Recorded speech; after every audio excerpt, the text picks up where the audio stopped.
Welcome to Earth Calling, SOS with your host, Earth Doctor, Reese Halter. Aloha from Oahu, Hawaii. Britain looks for volcano power from Iceland to significantly reduce its carbon footprint. Iceland's volcanoes produce an abundance of natural geothermal or steam energy.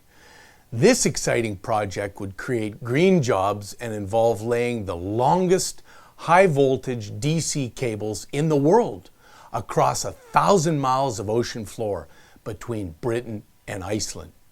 Europe is in the midst of creating a renewable energy supergrid. It will combine wind and ocean wave power of Northern Europe with solar energy from the south of the continent and North Africa.